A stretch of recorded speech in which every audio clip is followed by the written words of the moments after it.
Ikhwati fillah, kalau kita lihat pandangan para ulama dalam masalah qiyas, nampaknya memang berbeda. Ada di antara ulama yang tidak setuju. Jumhur ulama semua mengatakan iya, tapi ada satu di antaranya Ibnu Hazm yang menolak qiyas.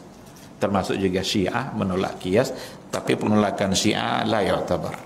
Syiah tidak dianggap. Karena dia memang punya konsep Syiah itu mukhalafatu ahli sunnah. Selagi bisa berbeda dan ahli sunnah, kenapa harus sama? Itu konsep Syiah.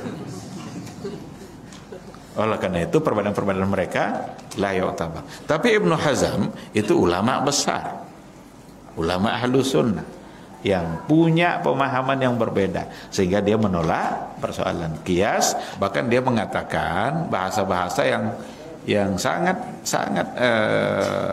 keras sekali. Apa katanya? Al-qiyasu dinu iblis. Qiyas itu agama iblis. Kenapa dia bisa bilang seperti itu? Karena yang pertama mengkias itu iblis. Ketika diperintahkan untuk sujud oleh Allah kepada Adam, iblis mulai bermain akalnya. Adam dari tanah, saya dari api, masa saya pula yang harus sujud kepada yang dari tanah ini? Seharusnya dia yang sujud kepada saya. Karena menurut iblis itu api lebih baik daripada tanah. Ini kias iblis ini salah juga ini. Tidak ada kayaknya orang mengatakan api lebih baik dari tanah. Api menghancurkan, tanah menumbuhkan, ya kan?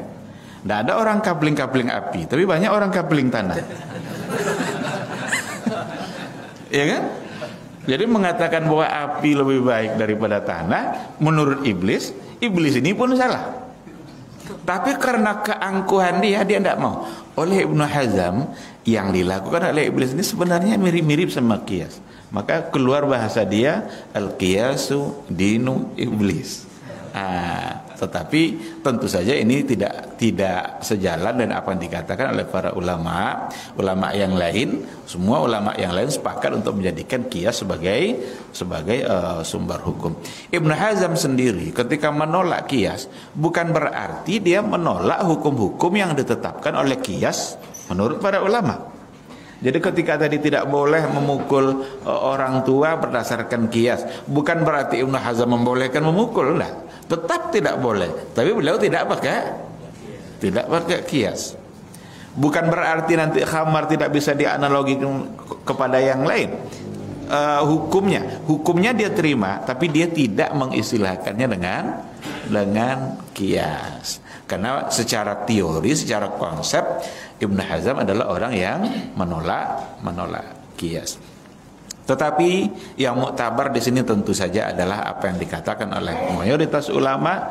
Semua imam mazhab itu menggunakan proses qiyas. Bahkan qiyas ini benar-benar akan mampu menjadi solusi dalam menyelesaikan berbagai banyak masalah. Oleh karena itu Mustafa Ahmad Zarqa itu mengatakan tidak ada cara lain untuk memberikan kepastian hukum untuk masalah-masalah baru yang terjadi, dan juga berbagai nawazil dalam muamalah dan interaksi dalam kehidupan selain dengan cara berijtihad dengan basis nalar dan rasio, yang utamanya ada pada qiyas. Jadi menolak qiyas ini sebagai metode berpikir itu berarti kita menolak nalar dalam menyelesaikan masalah-masalah baru yang terjadi.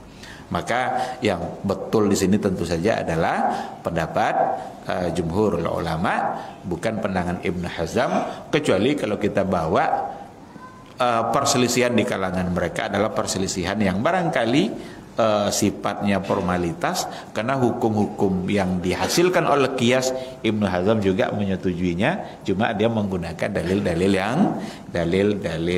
yang lain. Baik,